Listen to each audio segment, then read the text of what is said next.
Hello all, வணக்கம் and welcome back to my channel. So இன்னைக்கு நம்ம ஆர்டிகல் செஷன்ல யூனியன் கவர்மெண்ட் மட்டும் பார்க்க போறோம்.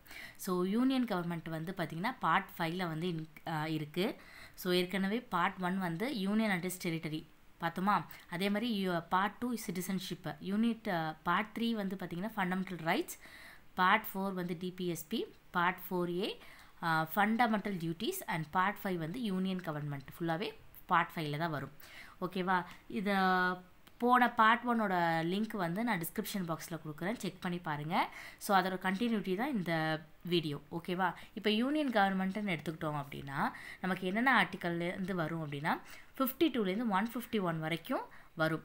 ஸோ இந்த யூனியன் கவர்மெண்ட்டில் என்னென்ன ஆர்டிகல்ஸ், யாரை பற்றின ஆர்டிகல்ஸ் வந்து பார்க்க போகிறோம் அப்படின்னா பிரசிடெண்ட்டை பற்றி பார்ப்போம், வைஸ் பிரசிடெண்ட்டு, அப்புறம் இந்த யூனியன் மினிஸ்டர்ஸ் இருக்காங்க இல்லையா, யூனியன் அதாவது பார்லிமெண்ட்டுக்குள்ளே இருப்பாங்க இல்லையா, லோக்சபா ராஜ்யசபா, அவங்களோட ஆர்டிகல்ஸ் பார்ப்போம். அப்புறம் ப்ரைம் மினிஸ்டர் பார்ப்போம், சிஓஎம் கவுன்சில் ஆஃப் மினிஸ்டர்ஸ் பற்றி பார்ப்போம், இன்னொன்று சிஏஜி பற்றி பார்ப்போம், அப்புறம் முக்கியமானது அட்டார்னி ஜெனரலை பற்றி பார்ப்போம், அப்புறம் சுப்ரீம் கோர்ட்டு. இவங்க எல்லாமே யூனியன் கவர்மெண்ட்டுக்குள்ளே தான் வருவாங்க. ஓகேவா? அப்போ பார்ட் 5க்குள்ளே இவங்க எல்லாமே இருக்கிறாங்க, அதை மைண்ட் செட்டில் வச்சுக்கோங்க. ஸோ இப்போ வந்து ஒரு ஆர்டிக்கல் படிக்கிறோம் அப்படின்னா ஒரு செக்ஷனை வந்து அப்படியே மைண்ட் வச்சுக்கோங்க. ஃபஸ்ட்டு எப்போவுமே ஆர்டிக்கல் படிக்கும்போது 1 to 51 வரைக்கும் ஃபுல்லாக படிக்கணும். அதுக்கப்புறம் பார்த்தீங்கன்னா யூனியன் கவர்மெண்ட் மட்டும் படிக்கணும். யூனியன் கவர்மெண்ட்டில் வத நிறைய ஆர்டிகல்ஸ் இருக்குது. நான் கட் ஷார்ட் பண்ணி உங்களுக்கு முக்கியமான ஆர்டிகல்ஸ் மட்டும் கொடுத்துருக்கேன். இந்த பிரசிடென்ட், வைஸ் பிரசிடென்ட் எல்லாமே ஃபுல்லாகவே படிக்கணும். அதுக்கப்புறம் வரது எல்லாமே உங்களுக்கு ஹிண்ட்டோட சொல்கிறேன். ஓகே, ஃபஸ்ட்டு வந்து பிரசிடென்ட்னு எடுத்துக்கிட்டோம்னா எதுலேருந்து எது வரைக்கும் அப்படின்னா 52 to 62 இதுதான் வந்து பிரசிடென்ட்டோடது. எக்ஸ்ட்ராவாக 1-2 ஆர்டிகல்ஸ் இருக்கும், அது என்னன்னு சொல்லிட்டு பிரசிடென்ட்டோடதுன்னு பார்க்கலாம். ஓகேவா? பிரசிடென்ட் அப்படின்னாலே 52 to 62, அதாவது 52 அப்படிங்கிறப்போ that shall be a president. ஓகேவா? 53 அப்படிங்கிறது அவரோட எக்ஸிக்யூட்டிவ் பவர். 53 executive power. இப்போ எக்ஸிக்யூட்டிவ் பவர் முடிஞ்சிருச்சு. இப்போ பிரசிடென்ட்டுக்கு இப்போ எலெக்ஷன் வைக்கணும். ஓகே, அது 54. எலெக்ஷனோட மேனர் என்ன அப்படின்னு சொல்கிறது ஆர்டிகல் 55. 56 வந்து பார்த்திங்கன்னா அவரோட டேர்மை சொல்கிறோம், டேர்ம். ஓகே, 57 வந்து பார்த்திங்கன்னா அதாவது இவர் வந்து ரீஎலெக்ஷனுக்கு எலிஜிபிலிட்டியா அப்படின்னு கேட்குறாங்க. அது வந்து எலிஜிபிள் தான். ஸோ அதை சொல்கிற ஆர்டிக்கல் வந்து 57. அப்புறம் பிரசிடெண்ட்டாக இருக்க என்னென்ன குவாலிஃபிகேஷன் வேணும், அவள் இவ்வளோ ஏஜ் இருக்கணும், அந்த மாதிரி இருக்கு இல்லையா, அதெல்லாம் வந்து 58. கண்டிஷன் வந்து பார்த்திங்கன்னா இப்போ எவ்வளோ கண்டிஷன், 5 years இருக்கும், அவ்வளோ சேலரி இல்லை, அந்த மாதிரி கொடுக்குறது. இப்போ கண்டிஷன் வந்து 59. 60 வந்து ஓத்து. ஸோ ஆக்சுவலாக பிரசிடெண்ட்டுக்கு வந்து சுப்ரீம் கோர்ட்டோட சீஃப் ஜஸ்டிஸ் தான் வந்து பார்த்திங்கன்னா பதவி பிரமாணம் செஞ்சு வைப்பார். அதே மாதிரி சுப்ரீம் கோர்ட்டோட சீஃப் ஜஸ்டிஸ்க்கு வந்து பார்த்திங்கன்னா பிரசிடெண்ட் பண்ணி வைப்பார். அப்படியே இவருக்கு அவர் பண்ணி வைப்பார், அவருக்கு இவர் பண்ணி வைப்பார். ஓகேவா? 61 வந்து பார்த்தீங்கன்னா இம்பீச்மெண்ட்டு. ஸோ இவரை தூக்கிறதுக்கு வந்து மெஜாரிட்டி வந்து பாஸ் பண்ணணும். அது வந்து பார்த்திங்கன்னா இம்பீச்மெண்ட்டு. 61 இப்போ வந்து வேக்கன்சியாக இருக்கா, இன்கேஸ் வந்து அவர் தூக்கிட்டாங்க, இம்பீச்மெண்ட் பண்ணிட்டாங்க, இன்னொன்று வந்து பார்த்திங்கன்னா அவர் இறந்து போயிடுறாரு, இல்லை வந்து பார்த்திங்கன்னா அவரே தானாக ரிசைன் பண்ணிடுறாரு, இந்த மாதிரி இடத்துல வேக்கன்சி வரும். அந்த வேக்கன்சியை பற்றி சொல்கிற ஆர்டிக்கல் வந்து 62. ஓகேவா? இன்னொரு வந்து பார்த்திங்கன்னா பிரசிடெண்ட்டில் வந்து பார்த்திங்கன்னா பிரசிடெண்ட்டுக்கு வந்து ஒரு ஸ்பெஷலான ஒரு பவர் இருக்குது. அது என்னென்னா பார்டனிங் பவர். அது சொல்கிற ஆர்டிக்கல் என்னென்னா 72. இது ரொம்ப முக்கியம், பிரசிடெண்ட்டோட பார்டனிங் பவர். ஏன்னா இது எப்படி ஞாபகம் வச்சுக்கலாம்னா 52 to 62 வந்து நம்ம வந்து பிரசிடெண்ட்டை பற்றி சொல்லுவோம். 52, 62, 72. அப்போ 72 அப்படிங்கிறது பார்டனிங் பவர், ஞாபகம் வச்சுக்கோங்க. இப்போ வந்து 53 என்ன பார்த்தோன்னா 53 வந்து எக்ஸிக்யூட்டிவ் பவர் பார்த்தோம். ஓகே, 53 எக்ஸிக்யூட்டிவ் பவர் பார்த்தோம். அந்த 53 of 2ன்னு ஒன்று இருக்குது. அது என்ன அப்படின்னா இந்த டிஃபென்ஸ் இருக்குல்ல, ஆர்மி, நேவி, ஏர்ஃபோர்ஸ், அந்த டிஃபென்ஸ் ஃபோர்ஸுக்கு வந்து சுப்ரீம் கமாண்ட் யார் அப்படின்னா பிரசிடெண்ட் தான். அது சொல்கிற ஆர்டிக்கல் 53 of 2. அடுத்தது வந்து 361 of 1 வந்து பார்த்திங்கன்னா காமனாக வரும், பிரசிடெண்ட்டும் கவர்னருக்கும் காமனாக இருக்கும். அது என்ன அப்படின்னா they are not answerable to any court. அப்போ 361 of 1 அப்படிங்கிறது என்னென்னா president or governor shall not be answerable to any court. Okay, இதுதான் வந்து பார்த்திங்கன்னா பிரசிடெண்ட்டு. இதுக்கு வந்து ஷார்ட்கட்ஸ்னு ஒன்றும் கிடையாது, பட் வந்து இந்த டேர்ம்ஸை ஞாபகம் வச்சுக்கிட்டா ஈஸியாக பண்ணிடலாம். பீம்டெக் காய்வு அப்படிங்கிறது என்னென்னா பிரசிடெண்ட், எக்ஸிக்யூட்டிவ் பவர், எலெக்ஷன், அப்புறம் manner of election, term, eligibility, qualification, condition, oath, impeachment, vacancy. பீம்டெக் காய்வு அப்படின்னு சொல்லிட்டா பிரசிடெண்ட்டை பற்றி நம்ம ஞாபகம். பீம்டெக் காய்வு. அடுத்தது வைஸ் பிரசிடெண்ட்டு. வைஸ் பிரசிடெண்ட் வந்து பார்த்தோம்னா 63லேருந்து 71 வரைக்கும் வைஸ் பிரசிடெண்ட் இருப்பாங்க. ஓகே, ஸோ பிரசிடெண்ட் அளவுக்கு வைஸ் பிரசிடெண்ட் சொல்ல முடியாது, பட் வைஸ் பிரசிடெண்ட் வந்து பார்த்திங்கன்னா ex official chairman of Rajya Sabha. அதாவது ராஜ்யசபா சேர்மன் யார் அப்படின்னா வைஸ் பிரசிடெண்ட் தான். வைஸ் பிரசிடெண்ட்டுக்குன்னு சேலரி கிடையாது. இந்த ராஜ்யசபா சேர்மனுக்கு சேலரி வர்றதே அதுதான் வந்து அவருக்கு. ஓகே, அதோட இன்னும் ஸ்பெஷல் பவர் என்ன அப்படின்னா பிரசிடெண்ட் இல்லை அப்படின்னா வைஸ் பிரசிடெண்ட் வந்து பிரசிடெண்ட்டாக ஆக்ட் பண்ணுவார் வித் டேர்ம் ஆஃப் 6 monthsக்கு. ஒரு 6 மாத காலத்துக்கு வைஸ் பிரசிடெண்ட் வந்து பிரசிடெண்ட்டாக ஆக்ட் பண்ணுவார் பிரசிடெண்ட் இல்லாத காலத்தில். பட் ஆனால் வந்து அது 6 மாதத்துக்குள்ளே வந்து வேறு பிரசிடெண்ட்டை வந்து நியமிச்சிருவாங்க. ஓகேவா? அடுத்து வந்து 63 அதே தான் 63, 64, 65, 66, 67, 68, 69, 70 and 71. இது பாருங்கள் 63 அப்படிங்கிறது that shall be vice president. அடுத்ததே வந்து யார்? இவர் வந்து ராஜ்யசபா கவுன்சில் ஆஃப் ஸ்டேட்னா என்ன? ராஜ்யசபா அதோட எக்ஸ் அஃபிஷியோ சேர்மன் அப்படிங்கிறாங்க. அப்போ 64 அப்படிங்கிறது என்னென்னா ex officio chairman of council of state. Okay, 65 அப்படிங்கிறது என்ன? வைஸ் பிரசிடெண்ட் பிரசிடெண்ட்டாக ஆக்ட் ஆகலாம் எப்போ? பிரசிடெண்ட் வந்து அப்சன்ஸில் இருக்கும்போது. அது சொல்கிற ஆர்டிக்கல் வந்து 65. சரியா? அப்போ 65 அப்படிங்கிறது vice president actors president during absence of president. அடுத்து 66 அப்படிங்கிறது என்னென்னா எலெக்ஷன் குவாலிஃபிகேஷன். ஸோ அங்கே பிரசிடெண்ட்டுக்கு வந்து பார்த்திங்கன்னா எலெக்ஷனுக்கு தனியாக நம்ம ஒரு ஆர்டிக்கல் பார்த்தோம், குவாலிஃபிகேஷனுக்கு தனியாக ஒரு ஆர்டிக்கல் பார்த்தோம். பட் இதுக்கு ரெண்டுமே ஒன்று தான், எலெக்ஷன் குவாலிஃபிகேஷனுக்கு ஒன்று தான். அடுத்து 67 வந்து டேர்மு. ஓகே, அப்புறம் 68 வந்து வேக்கன்சி. ஸோ அதில் கடைசியாக பார்த்தோம் வேக்கன்சி, இங்கே முன்னாடியே வந்துடுது. அதே மாதிரி 69 வந்து ஓத்து, 70 டிஸ்சார்ஜ் ஆஃப் பிரசிடெண்ட் ஃபங்க்ஷன் இன் தி கான்டிஜென்சிஸ் அப்படிங்கிறாங்க. அடுத்து 71 அப்படிங்கிறது எலெக்ஷன் டிஸ்பியூட்டு. இது ரெண்டு பேத்துக்குமே வரும். பிரசிடெண்ட் அண்ட் வைஸ் பிரசிடெண்ட்டோட எலெக்ஷன் டிஸ்பியூட்ஸை வந்து சுப்ரீம் கோர்ட் தான் சொல்லுவாங்க. ஓகேவா? அதுதான் ஆர்டிக்கல் 71. 72 வந்து pardoning power of president. Okay, அப்போ 63லேருந்து 71 இவ்வளோ கொடுத்துருக்காங்களா? இது எப்படி ஞாபகம் வச்சுக்கணும்னா விஇன்னு வரும், ரெண்டு இல்லாமல் விஇன்னு வரும். அப்புறம் டிவின்னு வரும், விஇ டிவி. ஓடிடி நம்ம வச்சுக்கோங்கள, ஓடிடி ரிலீஸ் பண்ணுறாங்க அப்படின்னு, அதை வந்து நீங்கள் ஓடிடின்னு ஞாபகம் வச்சுக்கோங்க. TV OTT. Okay, VE TV OTT. Okay, இது என்னென்னா vice president ex officio chairman, vice president actors president, அதனால தான் பி மேலே போட்டிருக்கேன். அடுத்தது எலெக்ஷனு குவாலிஃபிகேஷன் சொல்லிடுவாங்க. டிவி அப்படிங்கிறப்ப term, vacancy, oath, discharge function, election disputes, அதுதான் நான் வந்து டின்னு கொடுத்துருக்கேன். அப்போ விஇ டிவி ஓடிடி. ஓகேவா? இதுதான் வந்து வைஸ் பிரசிடெண்ட்டு. இதில் வந்து நான் கொஞ்சம் புரியறதுக்காக வந்து அதாவது ஸ்டேட் கவர்மெண்ட்டு சேர்த்து போட்டிருக்கேன். அதாவது 76, 77, 112 தான் இப்படி தான் வரும். 76, 77, 112 தான் வந்து யூனியன் கவர்மெண்ட்டு. இந்த ரெண்டாவது இருக்கிறது எல்லாமே வந்து ஸ்டேட் கவர்மெண்ட்டு. ஒரு ஞாபகம் இருக்கணும் அப்படிங்கிறதுக்காக நான் வந்து இப்படி வச்சுருக்கேன், சேர்த்து வச்சுருக்கேன். 76 அப்படிங்கிறது அட்டார்னி ஜெனரலை பற்றி பேசுகிறாங்க. 165 அப்படிங்கிறது அட்வொகேட் ஜெனரல். இது ஒன்றும் இல்லை, இதில் வந்து 1 போட்டுட்டு அந்த 1 இதில் ரெடியூஸ் பண்ணிக்கோங்க. இதை 1 வந்து 1 மட்டும் போட்டு 11 வந்து மைனஸ் பண்ணிக்கோங்க. இதுலேருந்து 1 ரெடியூஸ் பண்ணிக்கோங்க, இதுலேருந்து 1 ரெடியூஸ் பண்ணிக்கோங்க. அந்த 1 வந்து முன்னாடி போட்டிருக்காங்க, அவ்வளோதான். அட்டார்னி ஜெனரல் 76 அப்படிங்கிறது அட்டார்னி ஜெனரல், 165 அப்படிங்கிறது அட்வொகேட் ஜெனரல். இங்கே வந்து பார்த்திங்கன்னா 77 அடுத்தது வந்து conduct of business of India. அப்படியே தான் 1 போட்டு 11 1 மைனஸ் பண்ணிக்கோங்க. பண்ணிவிட்டு இதுலேருந்து 1 ரெடியூஸ் பண்ணிக்கோங்க, இதுலேருந்து 1 ரெடியூஸ் பண்ணிக்கோங்க. Conduct of business of government of state. அடுத்தது வந்து 112 வந்து பார்த்தீங்கன்னா ஃபினான்ஷியல். அது ஆக்சுவலாக பட்ஜெட் அப்படிங்கிற வேர்டு வந்து இருக்காது கான்ஸ்டிடியூஷனில். ஆனுவல் ஃபினான்ஷியல் ஸ்டேட்மெண்ட் அப்படிங்கிற வேர்டு தான் வந்து பார்த்திங்கன்னா அது கான்ஸ்டியூஷனில் இருக்கும். அப்போ பட்ஜெட்டுன்னு சொன்னாலே அது வந்து ஆனுவல் ஃபினான்ஷியல் ஸ்டேட்மெண்ட்டு சொல்கிற ஆர்டிக்கல் எதுனா 112, ஸ்டேட்டுக்கு சொல்கிற ஆர்டிக்கல் எதுனா 202. ஓகே, இதுதான் வந்து பார்த்திங்கன்னா இது சேர்த்து ஞாபகம் வச்சுக்கோங்க. 112, 202, 77, 166 அந்த மாதிரி. இப்போ நம்ம வந்து யூனியன் மினிஸ்டர்ஸையும் அட்டார்னி ஜெனரலை பற்றி பார்க்க போகிறோம். அட்டார்னி ஜெனரல் தெரியும், அட்டார்னி ஜெனரல் வந்து 76. அடுத்து வந்து conduct of business of India பார்த்தோமா. 78 வந்து பிஎம்மோட டியூட்டிஸ் கொடுத்துருப்பாங்க.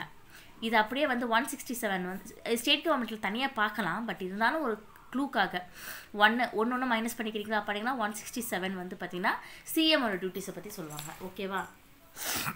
அடுத்தது 74, 75 அதாவது council of ministers to aid and advise president. எந்த ஒரு விஷயமா இருந்தாலும் கலந்து ஆலோசிக்கணும் யார்கிட்ட? பிரசிடென்ட்டுக்கிட்ட. அது சொல்கிற ஆர்டிக்கல் 74. 75 அப்படிங்கிறது மினிஸ்டர்ஸோட அதர் ப்ராவிஷன்ஸ், அதுதான் வந்து பார்த்தீங்கன்னா. அப்போ 74, 75 கவுன்சில் ஆஃப் மினிஸ்டர்ஸை குறிக்குது. 76 அட்டார்னி ஜெனரல். 77 வந்து பிஸ்னஸ் பண்ணுறோம் இந்தியாவில், conduct of business of India. 78 வந்து பிஎம்மோட டியூட்டிஸு. இப்போ பார்லிமெண்ட்டு. இப்போ பார்லிமெண்ட்டுன்னு சொன்னோன்னா பார்லிமெண்ட்டில் என்னென்ன? Parliament consist of president, Rajya Sabha and Lok Sabha. இதுதான் பார்லிமெண்ட்டு. பார்லிமெண்ட்டு சொன்னால் நம்ம லோக்சபா ராஜ்யசபா மட்டும் சொல்லக்கூடாது. ஏன்னா நம்ம எந்த ஒரு பில்லாக இருந்தாலும் இவங்கக்கிட்ட இந்த லோக்சபா ராஜ்யசபா கிட்ட போயிட்டு யார்கிட்ட ஃபைனலாக போவோம்? பிரசிடெண்ட்டாக போவோம். அதனால் பார்லிமெண்ட் அப்படின்னாலே பிரசிடெண்ட் இருப்பார் கண்டிப்பாக. President, Lok Sabha and Rajya Sabha. அந்த கான்ஸ்டிடியூஷனை சொல்கிற ஆர்டிக்கல் எது அப்படின்னா 79. ஓகே, 79. இப்போ எப்போவுமே என்ன பண்ணுவோம்? ஃபஸ்ட் லோக்சபா சொல்லுவோம், அப்புறம் ராஜ்யசபா சொல்லுவோம். இந்த காம்போசிஷனில் மட்டும் ஃபஸ்ட்டு ராஜ்யசபா, அடுத்தது Lok Sabha. 80, 81. Okay, first Rajya Sabha composition வரும், அப்புறம் 81 லோக்சபா காம்போசிஷன் வரும். இது எல்லாமே பார்லிமெண்ட்டுக்குள்ளே தான். அதாவது 83, 84, 85 பார்லிமெண்ட்டுக்குள்ளே செஷன்ஸை பற்றி சொல்லுவோம். குவாலிஃபிகேஷன், எவ்வளோ டியூரேஷன், அதை பற்றி சொல்லுவோம். 83 அப்படிங்கிறது என்ன அப்படின்னா duration of houses of parliament. Okay, duration of houses of parliament. அடுத்து 84 அப்படிங்கிறது என்னென்னா அதாவது qualification of houses of parliament. 85 அப்படிங்கிறது ஒரு செஷன் கூடுறதோ ஒத்தி வைக்கிறதோ அந்த மாதிரி விஷயத்தை சொல்கிறது 85. Sessions of parliament, prorogation and dissolution. புரியுதா? 83, 84, 85. 80, 81 ராஜ்யசபா, லோக்சபா. 79 பார்த்தீங்கன்னா கான்ஸ்டிடியூஷன் ஆஃப் பார்லிமெண்ட். அது என்ன? கான்ஸ்டிடியூஷன்னா என்ன? பிரசிடென்ட் இருப்பாங்க, ராஜ்யசபா, லோக்சபா. ஓகேவா? அடுத்தது பார்த்தீங்க அப்படின்னா 86, 87, 88 இப்படி பிரிச்சுக்கோங்க. இந்த மூணும் என்ன அப்படின்னா பிரசிடென்ட்டோடது. 86, 87, 88 பார்லிமெண்ட்டுக்குள்ளே யார் இருக்கான்னு சொன்னேன்? பிரசிடென்ட்டும் இருக்கிறாரு. பிரசிடென்ட்டோட வேலையை சொல்கிறாங்க. ஓகேவா? 86 அப்படிங்கிறது என்னென்னா right of president to address, ஓகேவா? 86 பார்த்தீங்கன்னா right of president to address and send message to parliament.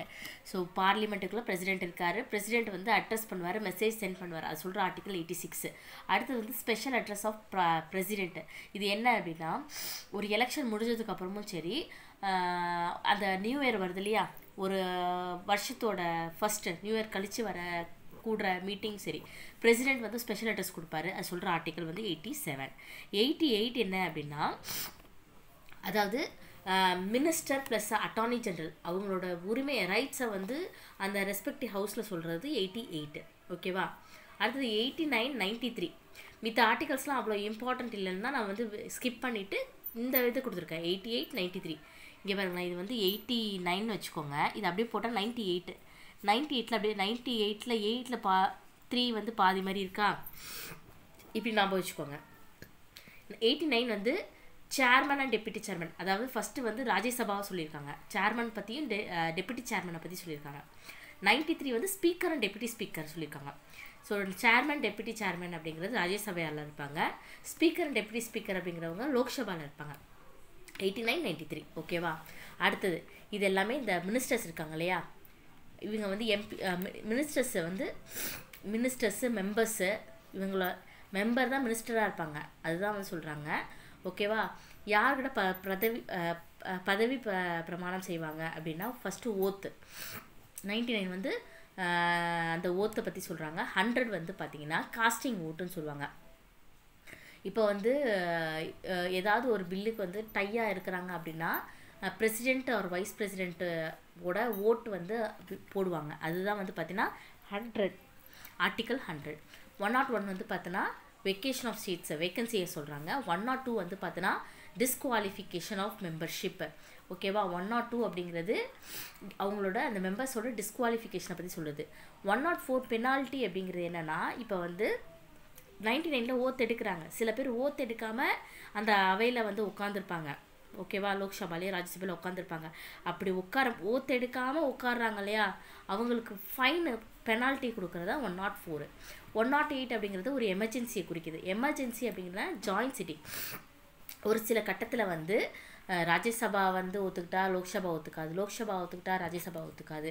Our president என்ன பண்ணுவார்னா டக்குன்னு ஜாயின்ட் சிட்டிங்கை உட்காருங்க, 2 பேரும் ஒன்றா உட்காந்து ஒரு முடிவுக்கு வாங்க அப்படின்னு சொல்கிறது 108. அவசரமாக ஜாயின்ட் சிட்டிங் போட்டு பிரசிடென்ட் தான் கூட்டுவார். பட் அதுக்கு அந்த ஜாயின்ட் சிட்டிங் தலைமை யார் தாங்குவாங்கன்னு பார்த்தீங்கன்னா ஸ்பீக்கர். இதனால் ஞாபகம் வச்சுக்கோங்க, இதுக்கு நிறைய கேட்கறதுக்கு சான்சஸ் இருக்குது. ஜாயின்ட் சிட்டிங்கை அவையை கூட்டுறது தான் பார்த்தீங்கன்னா பிரசிடென்ட்டு. பட் அந்த அவையில் தலைமை தாங்கிறது யாருன்னா ஸ்பீக்கர் ஆஃப் லோக்சபா. இப்போ நம்ம யூனியனோட மணியை பற்றி பார்க்க போகிறோம். ஓகே, 110 பார்த்தோன்னா டெஃபினேஷன் ஆஃப் மணி பில். ஓகேவா? 111 நாமம் அசென்ட் டு பில். பிரசிடென்ட்டோட அசென்ட் கொடுக்கறதுக்கு பேர் 111. ஓகேவா? 112 பார்த்துட்டோம். ஆனுவல் ஃபினான்ஷியல் ஸ்டேட்மெண்ட் பட்ஜெட்டை பற்றி சொல்லுது. அடுத்த மாதிரி சப்ளிமெண்ட்ரி கிராண்டு, எக்ஸஸ் கிராண்டு எல்லாமே வந்து 115ல் சொல்கிறாங்க. ஓகேவா? Votes on account, votes on credit, exceptional grants இதெல்லாம் 116ல் வரும். 117 வந்து ஃபினான்ஸ் பில்லை சொல்லுது. ஃபினான்ஸ் பில்லு வந்து பார்த்தீங்கன்னா 117. இப்போ மணி பார்த்தினா ஒரு 6 ஆர்டிக்கல் இருக்குது.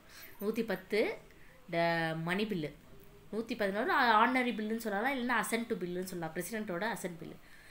117 வந்து ஃபினான்ஸ் பில்லு. அதில் 112 அப்படிங்கிறது 112 அப்படிங்கிறது ஆனுவல் ஃபினான்ஷியல் ஸ்டேட்மெண்ட் பட்ஜெட்டு. 115 அப்படிங்கிறது சப்ளிமெண்ட்ரின்னு சொல்லலாம், அடிஷ்னல் எக்ஸஸ் கிராண்ட்டு. 116 வந்து votes on account, votes on credit and exceptional grants. ஓகேவா? இதுதான் மணியை பற்றி சொல்கிற ஆர்டிகல்ஸ். இந்த 6 ஆர்டிக்கல் தெரிஞ்சால் போதும். அடுத்தது பார்லிமெண்ட்டுக்குள்ளே வந்து லாங்குவேஜை பற்றியும் உண்டு.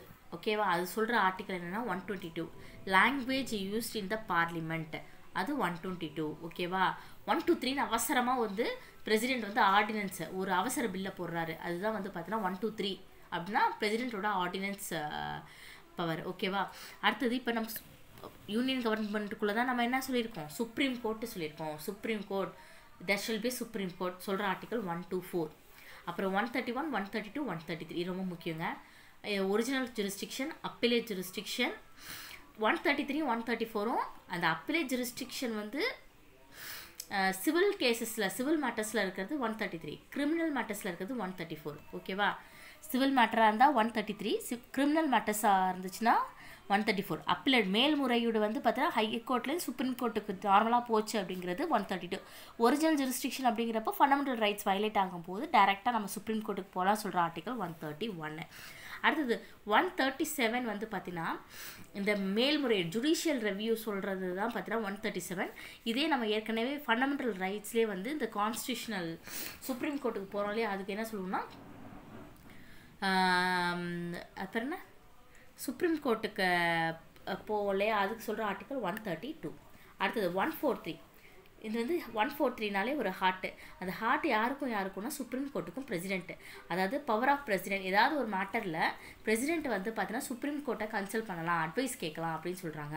அது சொல்கிற ஆர்டிக்கல் 143. சரியா? யாருக்கும் லவ்னு வச்சுக்கோங்க, ஆம்பம் வச்சுக்கோங்க, பிரசிடென்ட்டுக்கும் சுப்ரீம் கோர்ட்டுக்கும். அடுத்தது 126, 127. ஓகேவா? இது 129. 3 விஷயம் இருக்கா?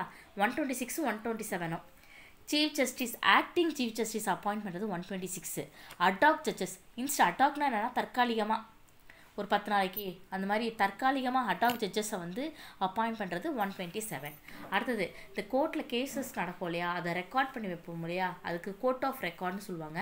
அது என்னென்னா 129. சுப்ரீம் கோர்ட் ஆஃப் ரெக்கார்டு வந்து பார்த்திங்கன்னா 129. லாஸ்ட்டாக யூனியன் கவர்மெண்ட்டில் பார்க்கும்போது சிஏஜினா 4 ஆர்டிக்கல் தாங்க. Comptroller and auditor general of India. நம்ம இந்தியாவில் ஆடிட்டர் ஜெனரல் வேலையை மட்டும் தான் பார்ப்போம், காம்ப்ட்ரோலர்ன்ற டியூட்டி ஒன்றும் கிடையாது. பேருக்கு தான் வந்து காம்ப்ட்ரோலர் அண்ட் ஆடிட்டர் ஜெனரல். ஓகேவா? 4 ஆர்டிக்கல் தான். 148, 149, 150, 151. 148 அப்படின்னா சிஏஜி, காம்ப்ட்ரோலர் அண்ட் ஆடிட்டர் ஜெனரல். அவரோட டியூட்டிஸ் அண்ட் பவர் வந்து 149. ஓகேவா? என்னென்ன அக்கௌண்ட்டை க்ரியேட் பண்ணுவோம் யூனியனுக்கும் ஸ்டேட்டுக்கும், அது சொல்கிறது 150. அந்த ஆடிட் ரிப்போர்ட்டை யூனியன்னா இருந்தால் பிரசிடென்ட்டுக்கிட்டேயும், ஸ்டேட்டாக இருந்தால் கவர்னர்கிட்டையும் சப்மிட் பண்ணுறோம்லையே அந்த ரிப்போர்ட்டை, அதுக்கு ஆர்டிக்கல் பேர் 151. ஓகே? 148, 149, 150, 151 4 ஆர்டிக்கல் தான் சிஏஜிக்கு. இதுக்கு எதுலேயுமே ஸ்கிப் பண்ணலை, எல்லாமே இதுதான். ஓகேவா? ஸோ அவ்வளோதாங்க யூனியன் கவர்மெண்ட்டு. இவ்வளோ ஆர்டிகல்ஸ் நம்ம தெரிஞ்சுக்கிட்டா போதும். நோட்ஸ் வந்து இதை பார்த்து வந்து எழுதி வச்சுக்கோங்க. ஸோ அப்போ தான் வந்து உங்களுக்கு ஒரு கிளியர் ஐடியா வந்து புரியும். இல்லைனா மேலோட்டமாக நம்ம படிச்சுட்டு போனோம்னா ஒன்றுமே வந்து புரியாது. கடைசியில் எக்ஸாமுக்கு ரிவிஷன் பண்ணணுனாலும் கஷ்டமாக இருக்கும். ஏன்னா நான் 2 எக்ஸாம்லேயே வந்து ரியலைஸ் பண்ணியிருக்கேன். குரூப் 2ஆக இருக்கட்டும், குரூப் 1ஆக இருக்கட்டும். நான் இதை வந்து ரியலைஸ் பண்ணதுனால தான் வந்து ஆர்டிகல்ஸோட இம்பார்ட்டன்ஸ் தெரிஞ்சு நான் வந்து உங்களுக்கு ஆர்டிகல்ஸ் வந்து ஷேர் பண்ணுறேன். ஸோ இதை வந்து நல்லா யூஸ் பண்ணிக்கோங்க. உங்கள் ஃப்ரெண்ட்ஸ் கூட நீங்கள் ஷேர் பண்ணுங்கள், யாராவது டிஎன்பிஎஸ்சி படிக்கிறவங்களா இருந்தாலும். தேங்க்யூ ஸோ மச் ஃபார் வாட்சிங்.